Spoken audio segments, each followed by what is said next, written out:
We are now live on YouTube. Hello, Denise. Hey, Carrie, how you How doing? are you doing today? Good to see you. Good to see you too. You look amazing. You just got off of a drive down our great East Coast of the United States. How was that? 95 is alive and well. Is it? I'm good to know. Oh my gosh, that corridor is brutal, but you know what? It was lots of fun. I got to see family and friends, and I just love the DC, Virginia area anyway. So Yeah, it's great. Thank that's you. really, really good. Yeah. And it's nice that it's a nice time of year to get out, I think, and go on some trips. So maybe some people in our audience are adding that to their goals, right? Today we're talking about reaching your goals without distraction. And, we've gotten out of lockdown in the United States. All masks are coming off, right? People are getting out and about again. And it's a perfect time, I think, especially springtime, to kind of look at our goals and be a little bit more discerning about how we are doing, right? Like, what are we really doing and how are we actually getting there? And one of the things that we always love to share at the beginning of the show, of course, is the premise of our show. So, Denise, do you want to kind of go over for anyone who might be new and hearing this for the first time? What is our show all about? What's the takeaway mean? So our show really is about taking things out of your life, like looking at it and saying, what can I not do and actually get further ahead? Right. So we give three takeaways in every show, and you get to pick the one that's most meaningful or would have the most impact on your productivity and your life. Right. Just to get back a little bit of peace in your life and productivity. And what Carrie was saying, this is something that is discerning. So we always say something like, we're going to bust the busy. That word that we is so overused, that word and overwhelm. And it makes it sound like we run around, right, with our heads cut off and just in all different directions. And that's not truly who we are. We're actually very deliberate. We are very discerning, and we are very productive as women and as humans. And so let's get that word out of our vocabulary by selecting one of the takeaways. We always give three that will make your life a lot more manageable and a lot more productive. Right? I hope when people come to our show that they understand that these are just suggestions and you don't have to do all three. And even one is going to shift your life in a really profound way. Because one of the reasons that we came up with the show was because we've been friends for years, we've been business partners for years, and this is a one thing, and we love to talk about all kinds of things. We love to discuss things. Some people would say we like to argue about things. We like to take different positions, but argument in the right way, right? In sort of that old Socratic way. But we love to really drill down into things and make sure that we're doing the right thing in the right way for the right reasons, right? Always very important. And so that's how the show came about. It was just, we are taking this information and bringing it to you so that you can also benefit from, some of the mistakes we made and some of the things that we're realizing doesn't serve us anymore. I mean, you'll be happy to know that I came back from the grocery store this morning and I found my mom, who I live with now. I'm taking care of my elderly parents. She was cleaning out drawers, and I was like, "Go, mom!" Like that's such a good thing to do in the spring. But we can do that with our businesses too. And this whole month has been about building a really solid and productive business, not a busy business, right? But a productive business. And so I want you to go back and listen to some of the other episodes in the month of April. We try to create a theme. And this is our last business talk for a while. We'll come back to it, right? But for April. So we're kind of wrapping it up with how you reach your goals. So Denise, can you tell us the three takeaways that they have to choose from? Absolutely. Takeaway number one is take away the squirrel. And we all know what that means, right? Like that shiny object that catches our attention. We go way off from our goals. And we're going to talk about three buckets in that, which will be fun. Number two is take away too many opinions. Don't ask everyone, right? You don't need everyone's recommendations or viewpoints. And number three is take away the naysayers. Mm. So that's an important one. And there are guidelines for that. We're going to talk about it. But naysayers can kind of help, hinder you reaching your goal. So we want you guys to reach your goals. And yeah, these 3 takeaways. And Carrie and I always pick the takeaway that we're going to implement. Yeah, so we don't just put this out for you to choose and we just walk away from it. This is something that we're going to do too. So we're all in this together. And I think that makes it more fun for sure. So takeaway number one is what? What are we going to do with that, Denise? So we were talking about it. This is how Carrie and I do a lot of our own personal work, right? We talk about it and we come up with analogies and stories and tools and takeaways that can help us get there more quickly. And I am a really big one for squirrel. I'm a person who thinks, well, if I get that and add that to that, that's going to work great. And so I'm off learning about this or off doing this.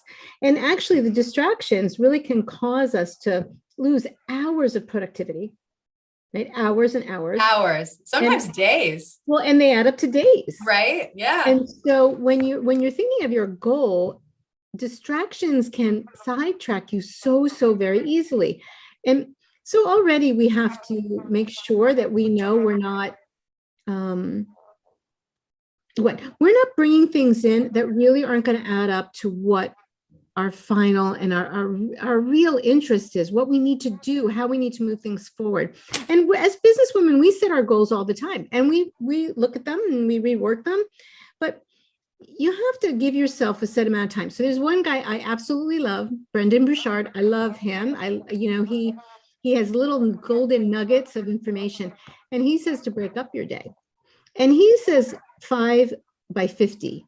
So that's 50-minute slots 5 times a day with 10 minutes to take off to maybe exercise, maybe, get up and put a load of laundry in if you're home, maybe get up and scroll through your social media then, right? And so those 50 minutes are solid work that you already know what you're going to do. Now, Carrie and I were talking about this earlier. Sometimes you don't have 50 minutes. 50 minutes would be a luxury. My whole life has changed, right? So I'm living in a world of distractions or interruptions, not distractions. So I'm living right now in a world of interruptions because I'm responsible for 2 people whose life has a lot of moving parts to them. Mm-hmm. So what I've done is kind of taken the Brendon Burchard method, but I've shrunk it down to 15 minutes. Mm-hmm. And in that 15 minutes, if I haven't gotten started and I get interrupted, I can go. If I'm in the middle and I get interrupted, I can ask, if it's not an emergency, like hold on for 5 minutes. Most people will hold on for 5 minutes. And then if I get it completed, I get to do it over again if I'm really feeling productive in that one task, right? So that's my favorite thing is I take out my cell phone and I click on the timer. And I love when I get through a full 15 minutes and I get to hit that button, repeat. That means I get to do it again, right? So you do feel that sense of accomplishment. But how do we figure out what we should be doing in that quality time, whether it's a 15-minute slot or a 15-minute slot? Well, let's figure out what we don't need to be doing. Right. If every morning you get up and you have a certain amount of people to follow up with or to prospect and to call, or maybe just to follow up on personal things in your own life, but they have to go forward for you to be able to reach your goals, take away things like social media. You have to, right? Maybe in the 10 minutes you get, then look at it then.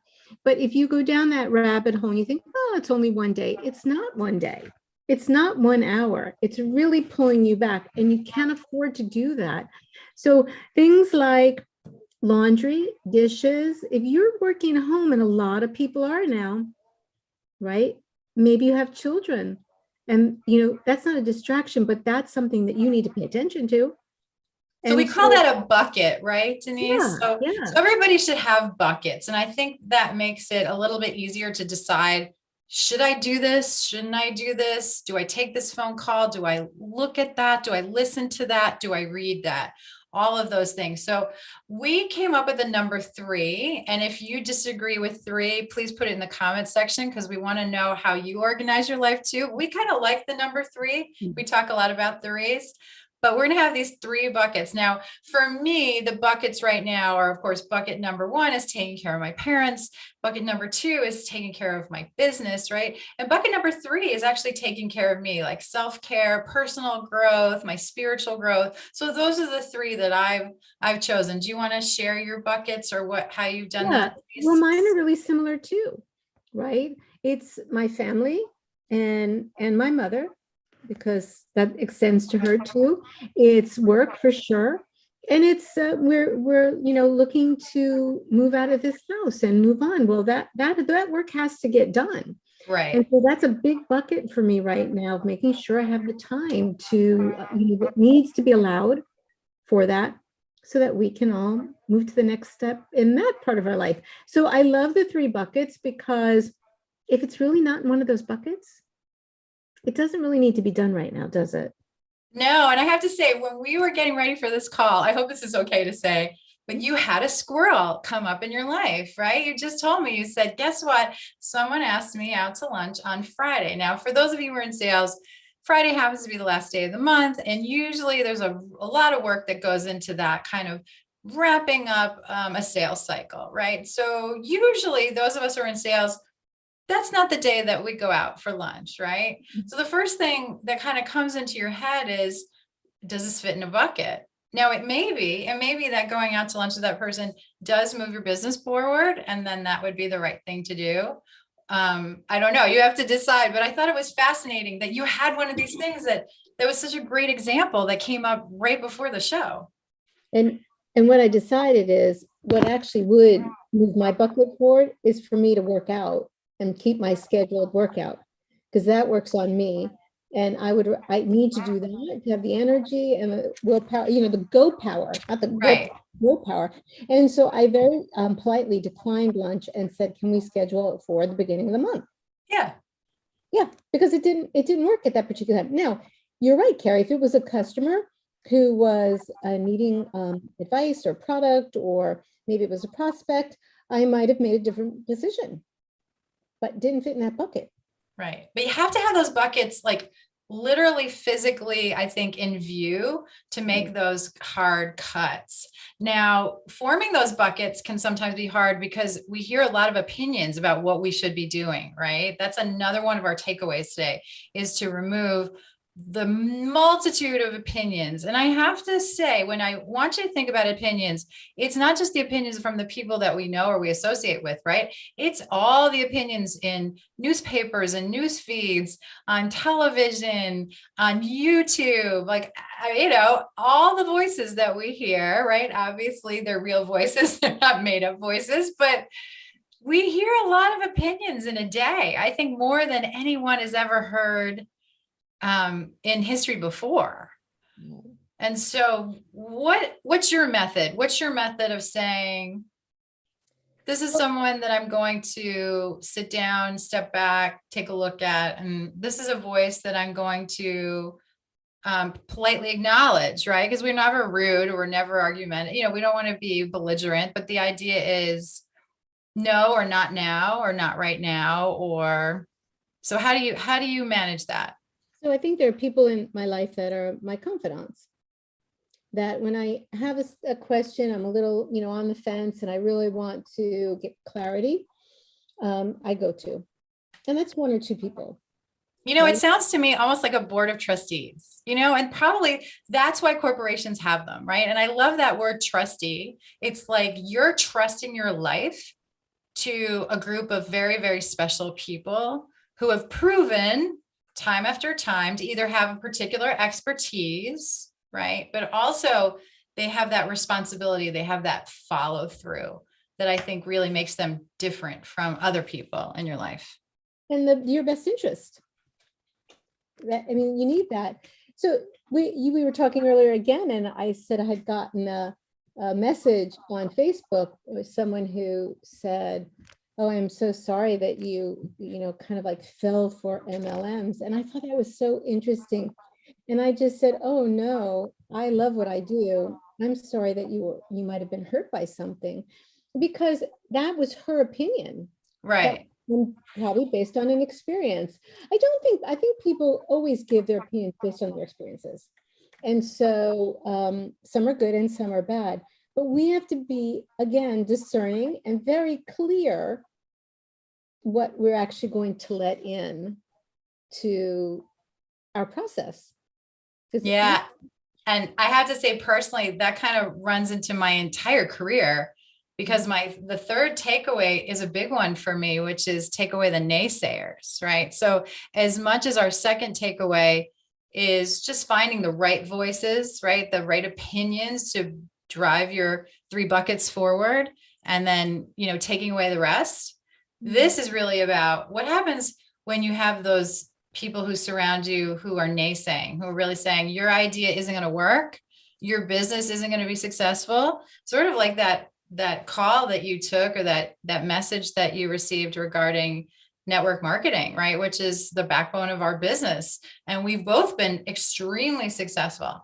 But I'm going to tell you a story that goes back many, many, many years, like almost 40 years ago, when I first started to love natural things. And it's not what I studied in college. It wasn't the first career that I had, but it has been a passion that's run through my life. So I know from my gut that this was something important to me. But my closest friends in college really poo-pooed or laughed or naysayed my interest in this area. I have to say, 40 years ago, natural products really weren't a thing. People weren't talking about organics. People weren't really talking about chemically laden anything or differentiating between something like that. But there was something that made me want to take a look at that. And I started to get really excited about supplements and what they could do for you. And I did a lot of research, a lot of experimenting. And when I traveled, I used to bring like a nice little bag, almost like a cosmetic bag, full of my favorite supplements. And when everybody else is sitting around, eating pizza and drinking beer, which was great, I would pull out my supplements and I would take them throughout the day. And it got to the point that they were so appalled or just against what I was trying to learn about and implement in my life, that at night while I was sleeping, they actually took my supplements and threw them away. And yeah, they actually put them in the toilet and flushed them down the toilet. God bless 20-year-olds, right? Like, these are the crazy things that 20-year-olds decide are a good idea, all for the right reasons. But that naysaying may have led my career in a totally different direction. Sure. And because I didn't listen to that voice, I listened to my gut and sound science, right? I didn't just say, oh, I believe in this without any kind of valid reason. And then the last thing I wanted to say, when you're trying to figure out if someone's a naysayer, when they offer you a negative opinion and they're not willing to back it up by some substantial fact, then it loses its weight. And so always take into consideration really good facts and good arguments, and look at things. Don't blindly go towards something just because you hold a strong opinion. But if someone can't come back with something better than, oh, you're stupid, or that'll never work, that's a naysayer. That is an naysayer. Yeah, that's a great example of people who probably not only didn't know, but might have been a little bit intimidated by what you were doing, and it didn't align with what they were doing. I want to go back to too many opinions too. Okay. I just want to revisit that a second, because I think we think there are four things, right, about the way you can really feel comfortable with who you're talking about, who you're taking counsel from, right? So we were talking about things like if you want to do something financial investing, or if you want to contract a new contractor, even something as simple as that. What do? We're always looking for referrals. We look for people who we know and who they know and who they've had a good experience with, right? We're looking for people who resonate with us. Right. It might be fine that they worked with them, but we might not have any kind of connection. We want to look at their reputation. You should always check. I would want people to check me, right? I would want them to know who I am and what I do. And then I think we want to make sure that their reputation is solid, and that we can really move forward with them. I'm missing one. What was the last one? Let's see. So the first one is we want them to be, I'm going to go look this up. See, this is what happens. This is a live show. And sometimes the thing that you come up with, you know what, they come right out of your head. But here we go. Ready? Referred. So we want someone who gives a solid referral. And then we want that person to be responsive, right? Like if I say to you, Denise, you have to call Tommy, he's the best, and you call Tommy and Tommy doesn't call you back, I'm looking not so great, but Tommy's looking not so great either, right? And then when you meet Tommy, he's got to resonate with you. You got to have a great conversation with him. You have to have some areas of intersection where his ideas and your ideas are crossing. And then, of course, lastly, but not least, is that their reputation has to hold up in their sphere of influence, right? In their area of expertise. It can't just be lip service. Like their work has to speak for itself as well. So there you go. I found the four: referred, responsive, resonates, and has a good reputation. So There they are. But I think that's really important because I think we can tend to ask too many people, and that's never good. Then you just get more confused. no, and you know, the other thing that I've heard people say is it was the last voice that they heard. And they rarely say it about themselves, right? Like they're talking to someone and they'll say, oh, what's so-and-so doing? And they'll say, oh, the last thing that someone said to them. And you don't really want to be known as that kind of person who just flits from one thing to the next thing to the next thing. I think sometimes you lose credibility a little bit when you're too open to the next wave or trend. You have to be a little discerning. Not that you can't be incorporate new ideas and be an early adapter. I think early adapters are innovators, right? So there's a way to be innovative without being led away from your goals. How's that? I think that's great. I think in our business, we get referred all the time. Yeah. And so the same thing with too many opinions. I think too much information is overwhelming people. So someone's new, they need a natural product. They say, oh, I'm thinking of this. And friend says, oh, you should call Carrie. She has great products. You're going to love working with her.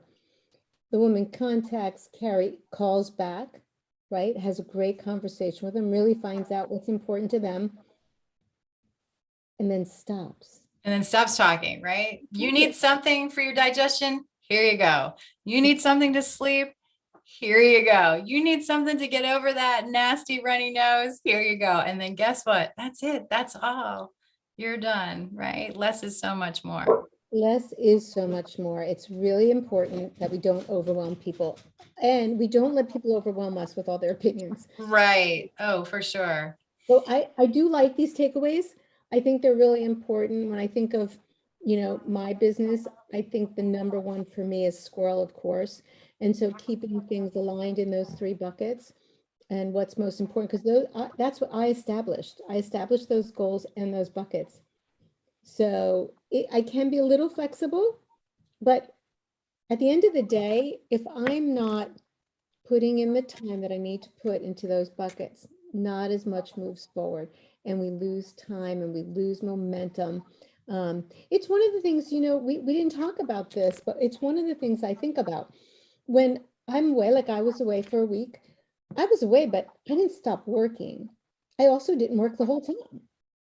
Well, and maybe working is the wrong word. You didn't stop putting things in your buckets, right? You didn't stop working on your buckets, right? There's that word work again. I guess I like the word work. Some people don't like it, but I don't think it's bad. I think for me, even around the holidays, people say it's a holiday. Aren't you going to take off? But, well, yeah, but I'm not taking off. Like I don't just close the books and say, oh, that's done. Right. Yeah. Or if, being healthy and happy is one of your buckets, then what are you going to say? Like when I'm on vacation, I'm not going to be happy and healthy. Right. Or if being really, really passionate about your business is something that brings you joy, then why would you want to walk away from the joy? Maybe when you're on vacation, you don't run through your tax numbers, but you're still passionate about what you do. I think especially when you're associated with a network marketing company, because you could choose any network marketing company, right? There's so many of that business model now, super successful. And I think the fact that we have stuck with one speaks volumes about doTERRA. I think it speaks volumes about the quality of the product, and and how joyful that you can be around something that a lot of other people say, like that, the poor, I hate that word poor, but that unfortunate person that you spoke to who had a really bad experience and now has a bad taste in their mouth. That was interesting. We'd like to reverse that for people. She was so young, and I thought, oh, too young for, I mean, some of the greatest financiers of the world, including Warren Buffett and Dave Ramsey, say you must have a network marketing income as part of your portfolio because it is absolutely beneficial to your financial health. So, that's unfortunate that she had that experience. Picking the right network marketing company is so very important. When I think of younger people, Karen, I think of, they have decades. Decades. I know. And think of the young people, like my son just got started in our company, which speaks volumes, right? If you've grown up with a company and you want to be part of it, that shows you that it was a good lifestyle. He's just starting at 21. I look at what we've built in 9 years and what he can build over 60 years. I mean, what are we talking? Maybe 70 years. Yeah. That's incredible residual income. I mean, and that's incredible residual health benefits, because our products are something that we consume every day and we love, and we would buy even if we weren't part of doTERRA. So in that way, because they have such a time advantage. Right. Okay, so no one ever knows, right? But no, of course not. This big time advantage, and they can build it in their own way, which is what's so fascinating. They don't have to build it our way. They don't. And I wouldn't want them to. Well, some things are I don't want to say set, but some things, it just makes sense. Like, don't recreate this because this makes sense. Well, it's a solid plan, but you get to put your own personal spin on it. You do, and you get to take your time. Yeah. You don't have to, it doesn't have to be sped up. But I think the thing I always want, and that gets us back to squirrel and buckets, is it's up to you to determine what time you want to put into this, but don't take huge amounts of time off. I don't remember, what is it that Justin says? You can do this business. You can do this business. You can do it full time. You can do it part time, but you can't do it sometimes. That is such a brilliant statement. It is. Hey, you know what? That's a brilliant statement for anything. I mean, just think about the buckets we talked about. You can't do your family sometimes. You can't do your diet and your personal growth and your spiritual growth sometimes. It's an every time thing. And honestly, you can't look at your life's work as a sometimes thing, because it's who you are. It's why you're here. And we have one more minute, so we're going to have to pick a takeaway, Denise. I think this is a good topic. We could talk about this for a while. All right, I'll put you on the spot. What is your takeaway for this program? Oh, it's always going to be squirrel. You have to take away the squirrels. I do. I have to refine my buckets. How about you? But I have to say, one of the most fun parts about being your friend is hearing about all the squirrels. Sure. It is, because I think there are a lot of squirrels in my life that I probably just ignore, and I miss the beauty of them. So it's a good thing as long as you can label them. As long as you label them, it's all good. Oh my gosh, I'm trying to figure out which of the three that I would really. I think you're going to be surprised, but I think squirrel's going to be mine too. I don't see the other two for you either. And maybe my squirreling is different than your squirreling, but I have a really hard time saying no to people who need my help. And I realize that's a squirrel behavior. That is a squirrel. Right. So maybe I don't get distracted the way other people get distracted because of my personality, but I do have that, I have a hard time saying I can't, or I can't right now, or no, or turning people down, which takes me away from my buckets. So sometimes good things can take us away. I mean, all of it's good things, right? That's the problem. It's all Great. good things. But I love that. And I think it is squirrel. I don't see the other two for you. No, it's squirrel. As much as I laugh about it, it's squirrel for me too. Look what we learned. Yeah, yeah. I love it. Well, I thank you for today. I do love this conversation. I have enjoyed all month long. I have too.